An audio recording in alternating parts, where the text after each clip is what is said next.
6 मुहर्रम की सुबह फजर के बाद पढ़ने वाला वजीफ़ा, दुआ, ज़िक्र और अल्लाह से उम्मीद। बिस्मिल्लाहिर्रहमानिर्रहीम। अस्सलामु अलैकुम वरहमतुल्लाहि वबरकातुह। मुहर्रमुल हराम का महीना हमें सब्र, कुर्बानी, ईमान और अल्लाह ताला की तरफ रुजू का दर्स देता है।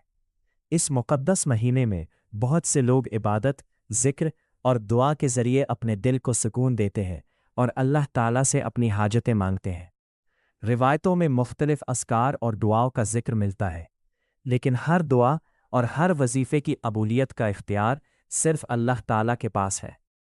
बंदा इखलास, यकीन और आजिज़ी के साथ अल्लाह को पुकारता है, क्योंकि अल्लाह अपने बंदों की दुआएं सुनने वाला है।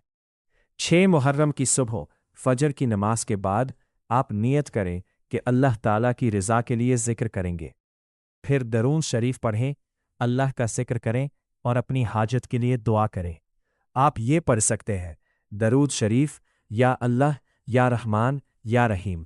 अल्लाह ताला से अपने दिल की हाजत मांगे, अपने लिए, अपने घर वालों के लिए और पूरी उम्मत के लिए खैर व बरकत की दुआ करें। दुआ करते वक्त दिल में यकीन रखें कि अल्लाह ताला बेहतर जानता है कि हमारे लिए क्या बेहतर है। कभी अल्लाह फ़ौरन अता करता है, कभी किसी मुश्किल को दूर कर देता है और कभी किसी बेहतर वक्त के लिए कबूलियत रख देता है।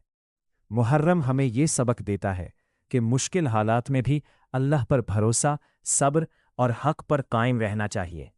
अल्लाह ताला हम सब की जायज़ दुआएं कबूल फरमाए, परेशानियां दूर फरमाए, रिज़्क में बरकत दे, सेहत अता फरमाए और हमारे दिलों को सुकून अता फरमाए।